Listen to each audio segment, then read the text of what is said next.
Benyamin itu adalah anak bungsu satu kandungan dengan Yusuf. Jadi Rahel melahirkan dua anak, Yusuf dan Benyamin. Lalu dalam situasi kondisi tertentu, karena Yusuf ini tukang mimpi, apalagi mimpi-mimpi semakin membuat kakak-kakak cemburu. Saudara tahu Papua punya mimpi, tanah Papua punya mimpi, dan mimpi di tanah Papua menjadi cemburu bangsa-bangsa. Bangsa-bangsa cemburu, saudara. Saudara tahu Yusuf punya mimpi, tetapi untuk menuju kepada penggenapan mimpi itu prosesnya harga bayar mahal. Amin. Satu waktu bapaknya suruh Yusuf antar makanan ke kakak-kakak di ladang. Dari jauh mereka lihat Yusuf, mereka bilang, tukang mimpi dia ada datang itu. Jual dia saja. Sebelum jual kasih masuk dulu di sumur. Begitu Potifar dan kelompoknya lewat, mereka bilang daripada anak ini dia sia-sia mati bodoh-bodoh di sumur, kasih naik dia. Jual supaya ada uang. Ambil dia baju mahal indah yang mahal bapak beli itu. Ya, artinya apa saudara? Baju bicara tentang karakter Kristus harus ditanggalkan demi sebuah mimpi. Yesus ditelanjangi demi sebuah mimpi besar bagi pekerjaan Allah ditegakkan di bumi. Buka bajunya, lalu mereka mulai celup dengan darah. Lalu mereka pulang, mereka bilang kepada Yakub, "Bapak, ini baju siapa ini?" Yakub dilihat baik-baik, dia bilang, "Yusuf baju tadi saya ada titip makanan, dia pakai baju ini. Dia ada ke situ pakai baju ini." Mereka bilang, "Iya baju ini juga yang kita ada ketemu di jalan ini, kena darah ini, berarti binatang buas makan dia apa?" Amin. Mimpi seolah-olah hilang karena dibuat oleh sekelompok orang tertentu. Lalu apa yang terjadi saudara? Dalam cerita selanjutnya, bagi Yakub, Yusuf sudah hilang. Tapi perjalanan Yusuf masih lanjut sampai ke penjara karena menolak perbuatan maksiat terhadap istri Potifar. Dia harus masuk penjara. Perhatikan, tukang mimpi akhirnya berubah di dalam penjara menjadi penterjemah mimpi. Amin. Hari ini kita datang, kita mimpi, punya mimpi. Tapi ketika kita dimuridkan, kita akan terjemahkan mimpi orang lain. Orang akan datang bertanya jalan Tuhan, rencana Tuhan. Begitu dua orang tukang mimpi. Satu tukang juru minum raja, satu tukang juru roti raja. Roti bilang begini, "Kawan, saya mimpi. Saya bawa roti di bak. Di atas kepala saya terus burung-burung gagak datang habis roti." Terus yang juru minum bilang begini, "Saya mimpi saya kembali lagi melayani raja dengan memberikan anggur." Lalu Yusuf bilang begini, "Saya jawab, tapi jangan kamu marah boleh, jangan kamu kecewa boleh, harus jujur, jangan kamu sakit hati." Lalu yang satu bilang, "Tidak, bicara saja." Yusuf bilang begini, 3 hari lagi kau yang juru anggur ini kau akan bebas dan kau kembali dimuliakan Tuhan.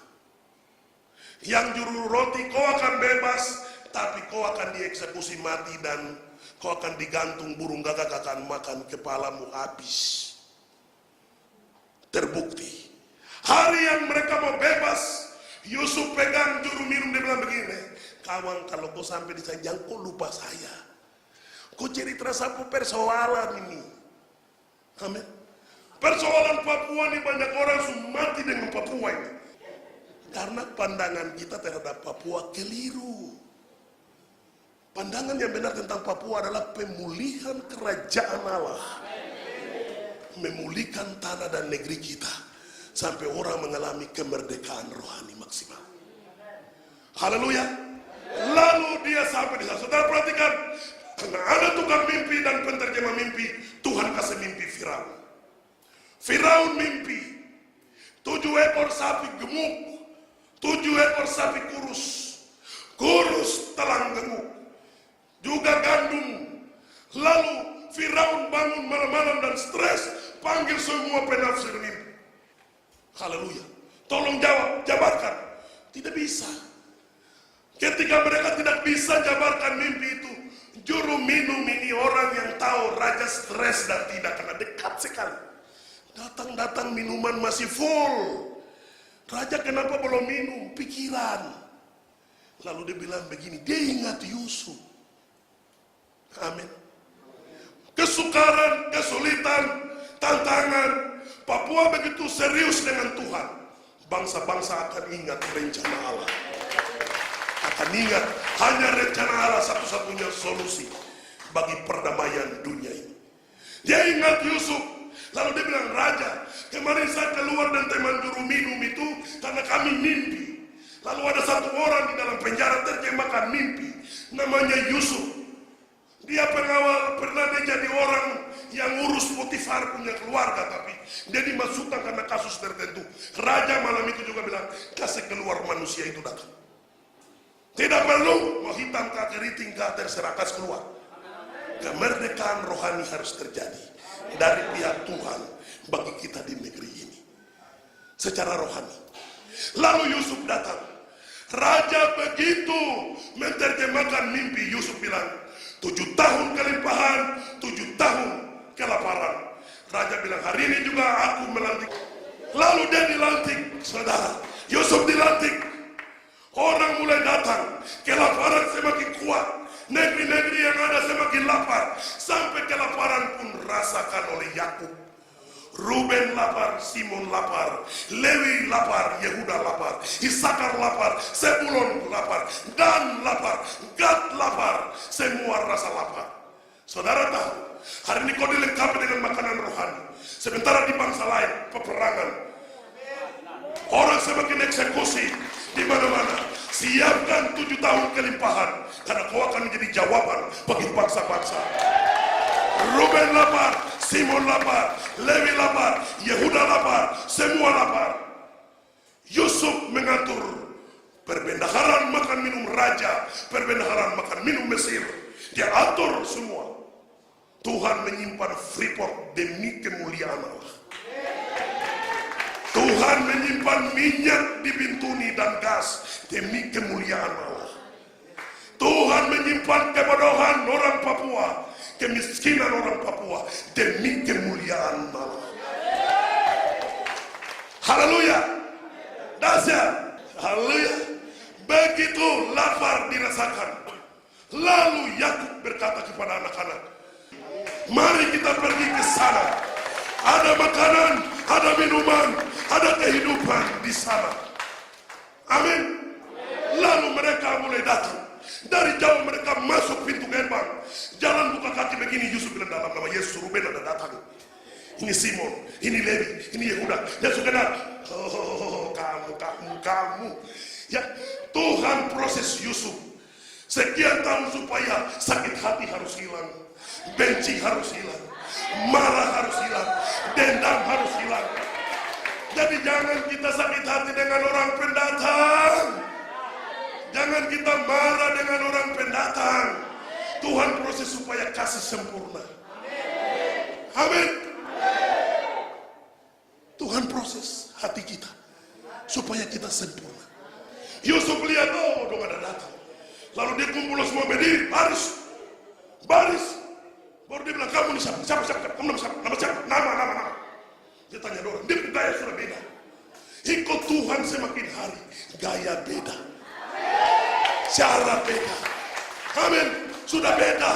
Bukan gaya Papua lagi, gaya Kristus. Siapa? Tanya. Siapa?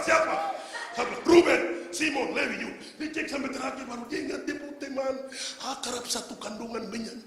Baru ada anak kecil satu lagi katidak. Dia bilang ada, tapi bapak tahan dia. Bapak bilang dia kakak mati, jadi loh dia kakak mati kapan? Padahal dia kakak yang tanya. Dia bilang dulu dia mati binatang makan dia. Oh haleluya. Dia tanya. Lalu apa saudara? Dia suruh gandum dimasukkan semua karung. Uang dikembalikan dengan satu pesan. Kalau kamu lapar lagi, tidak boleh lihat muka saya. Kalau tidak bersama Benyamin. Benyamin penentu. Suku terakhir, suku bongso. Tempat gelap, tempat terbit matahari. Penentu pemulihan bangsa-bangsa. Negeri jauh, pesisir pantai, pulau-pulau, gunung lembah-lembah, penentu kerajaan Allah ditegakkan bagi bangsa-bangsa. Jangan Tuhan datang sebelum melihat wajah Papua dipulihkan Tuhan. Hapus air mata di negeri ini, hapus air mata kami dari kirbat-Mu ya Tuhan. Tidak bisa Benyamin datang. Lalu mereka pulang ke rumah, makan yang ada habis. Yusuf bilang, kamu kembali lagi. Mereka berdiri bilang gini, kami tidak akan kembali karena orang itu dia janji.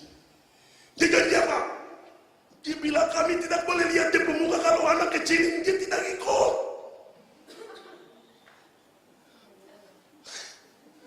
Amin. Lalu Yakub bilang begini, Maya kenapa kamu cerita masalah keluarga dia? Terus Yusuf teman ini dia buka kata bilang, dia seperti tahu kita. Dia sebut kita satu persatu.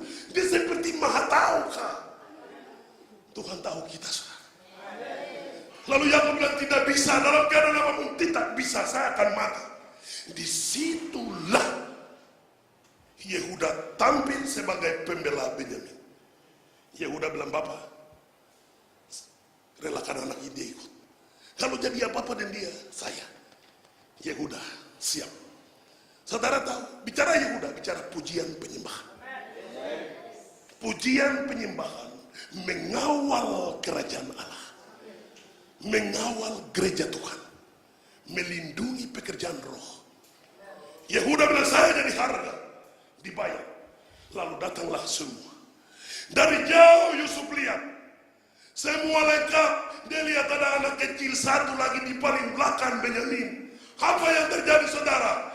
Yusuf masuk ke dalam kamar. Dia sedih karena apa? Hari ini pertemuan antara dua tokoh besar, Yusuf dan Benyamin, bertemu muka dengan muka. Sekian lama, sekian tahun proses pembentukan terjadi. Akhirnya penjumpaan itu pun datang. Dia lihat Benyamin, dia ingat Rahel, dia ingat masa kebersamaan yang pernah dikerjakan bersama-sama.